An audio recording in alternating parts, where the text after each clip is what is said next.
Khulna zero পয়েন্টে motorcycle শোভাযাত্রায় অংশ নেন জামাতে ইসলামীর সেক্রেটারি জেনারেল অধ্যাপক মিয়া গোলাম পরোয়ার।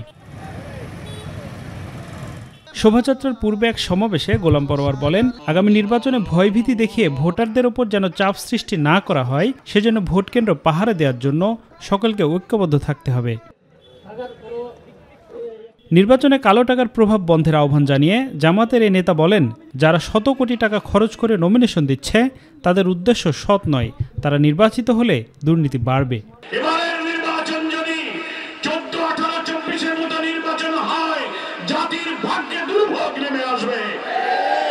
আমাদের এই মোটর শোভাযাত্রার মধ্য দিয়ে আমরা নির্বাচনী এলাকার ভোটারদের কাছে, জনগণের কাছে মেসেজ দিতে চাই যে আমরা একটি নতুন বাংলাদেশ গড়তে চাই।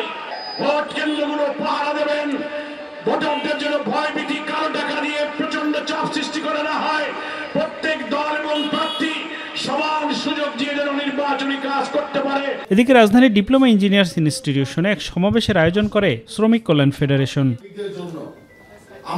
এতে প্রধান অতিথির বক্তব্যে জামাতের নায়েবে আমির অধ্যাপক মুজিবুর রহমান বলেন, আলাপ আলোচনার মাধ্যমে চলমান সমস্যার সমাধান করতে হবে, অন্যথায় দায়ভার সরকারকেই বহন করতে হবে। আমরা চাই আলাপ আলোচনার ভিত্তিতে সমাধান করতে হবে।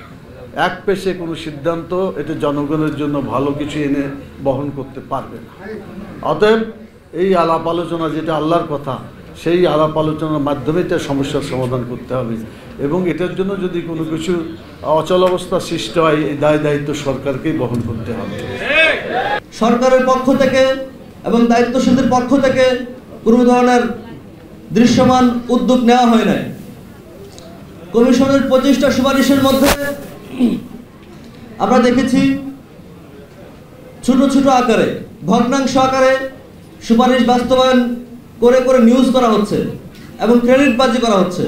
শ্রম আইন, শ্রম নীতি এবং শ্রম বিধিমালা নিয়ে আসতে হবে। কিন্তু দুঃখের বিষয়, বর্তমানে যে আইনটি রয়েছে এবং যে আইনটি আসবে, সেই আইনে শ্রম কমিশনের সকল প্রতিবেদন বা সকল সুপারিশ সংযুক্ত করা হয়নি। বর্তমান যে সুপারিশ আছে, এই সুপারিশের মধ্যে দিয়ে আমি বিশ্বাস করি শ্রমিকদের আর হয়তোবা যদি এই আইন বাস্তবায়ন হয়, রাস্তায় ওভাবে জীবন দিতে হবে না। সমাবেশে বিভিন্ন শ্রমিক সংগঠনের নেতারা এবং দেশের বিভিন্ন জেলা থেকে আসা শ্রমিকরা অংশ নেন। আফজাল হোসেন, মাই টিভি, ঢাকা।